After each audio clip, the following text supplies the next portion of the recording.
saya akan bahas fungsi vitamin untuk murai batu dulu teman-teman.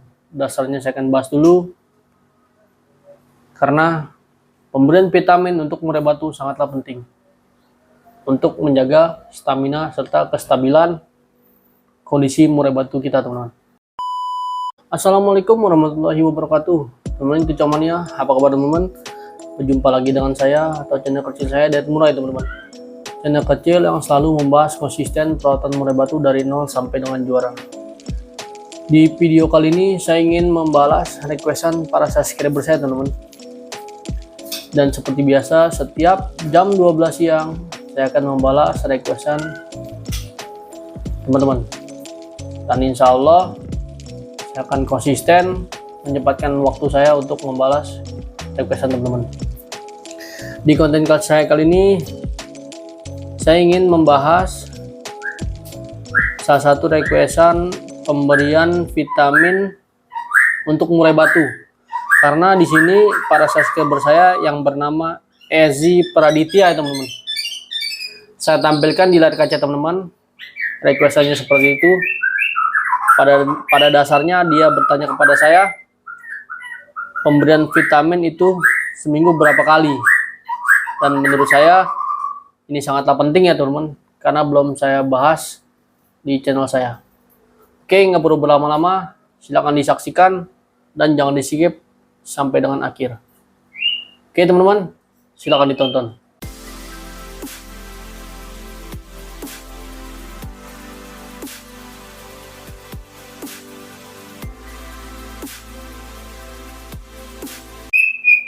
Langsung saja teman-teman kita bahas di sini teman-teman.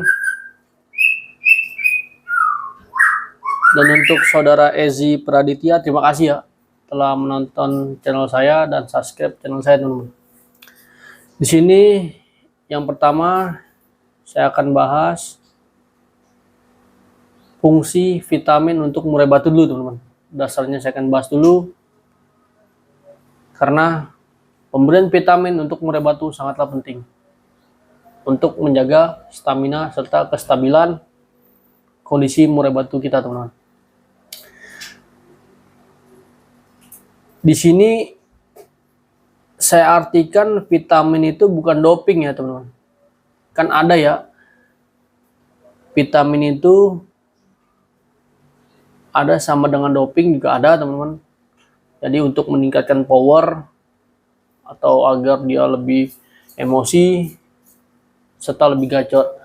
Kalau di saya pemberian vitamin itu fungsinya hanya untuk menjaga kestabilan tubuh dia aja teman-teman, agar selalu fit ya, bukannya dia doping. Makanya di setiap murai batu saya akan berikan vitamin itu selama setiap hari teman-teman. Setiap pagi setelah karpetnya kita bersihkan, cepuk makannya kita bersihkan, serta kita berikan settingan jangkrik sesuai karakter burung teman-teman. Lalu akhirnya kita kasih vitamin. Dan vitamin tersebut, kalau untuk saya teman-teman, itu sangat saya anjurkan setiap hari. Dan jangan sampai terkena sinar matahari teman-teman. Karena saya pakai itu vitaminnya itu jenis EBOT teman-teman. EBOT Fit ya. EBOT Fit itu kalau menurut saya dia bukan doping. Dia itu semacam suplemen maksudnya, tapi bukan doping, tapi untuk menjaga kebugaran atau serta stamina murai batu kita. Dan kalau untuk doping itu menurut saya sih nggak jadi masalah juga teman-teman. Tetapi kan kalau murai batu yang sudah kita kasih doping, apalagi dopingnya tinggi ya teman-teman, itu biasanya settingannya sangat sulit sekali ya. Untuk digantangannya itu sangat sulit sekali teman-teman.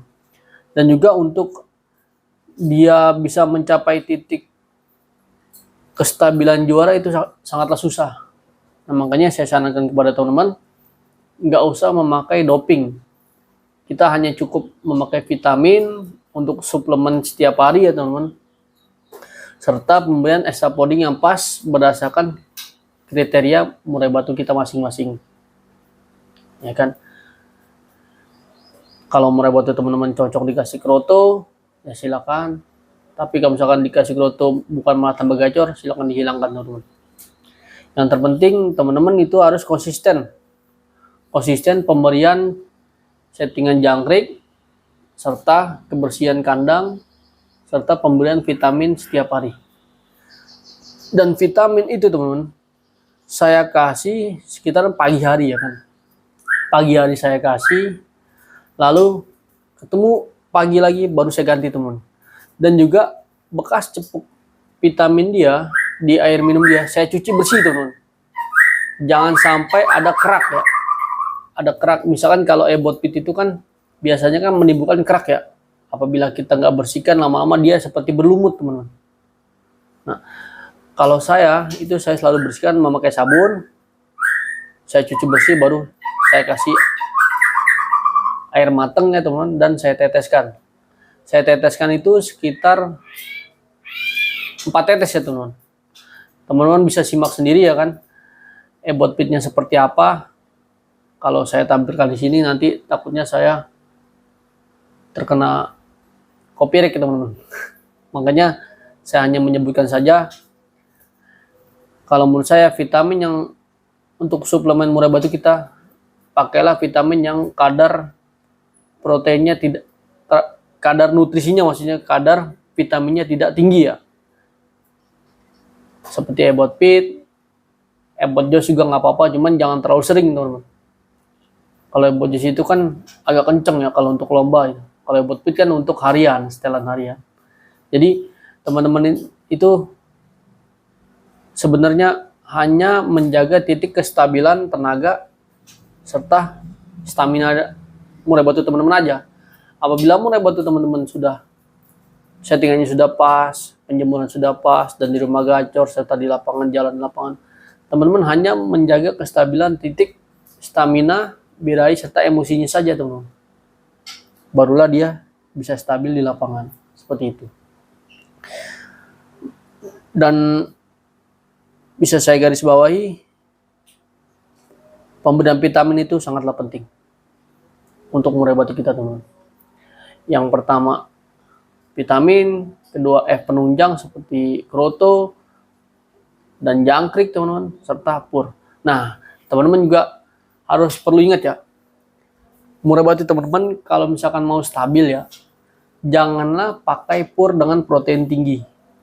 Pakailah pur dengan kadar protein rendah saja teman-teman.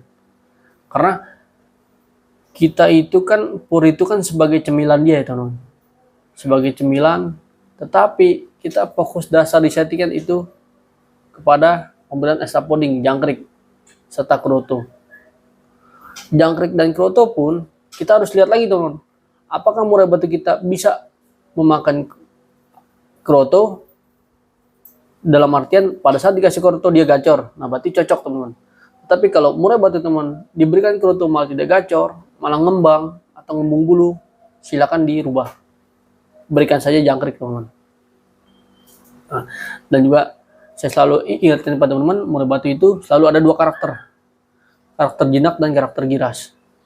Karakter giras itu biasanya kalau dikasih kroto setiap hari, bulunya akan ngembang teman-teman. Tetapi kalau karakter jinak, itu settingan dasarnya itu biasanya mainkan kroto sedikit, lalu pemberian jangkrik dengan posisi takaran rendah, serta penjemuran sauna dan pengumbaran. Dan yang terpenting, pemberian vitamin, jangan teman-teman berikan vitamin dengan kadar vitamin tinggi ya, dalam arti doping ya, itu sangat berbahaya. Karena nanti tidak akan stabil untuk murai batu kita. Makanya teman-teman, pakailah vitamin dengan protein kadar rendah. Seperti ebot pit. Bukannya saya endorse teman-teman, tapi itu nyata. Oke teman-teman, saya rasa cukup. Apabila saya ada kata-kata salah, saya mohon maaf ya teman-teman. Tetapi untuk edukasi yang saya berikan selalu real ya, berdasarkan pengalaman saya dan yang saya terapkan serta saya pelajari dari profesional murai batu di Gantangan. Oke, wabillahi taufiq wal hidayah. Assalamualaikum warahmatullahi wabarakatuh. Salam kicau mania.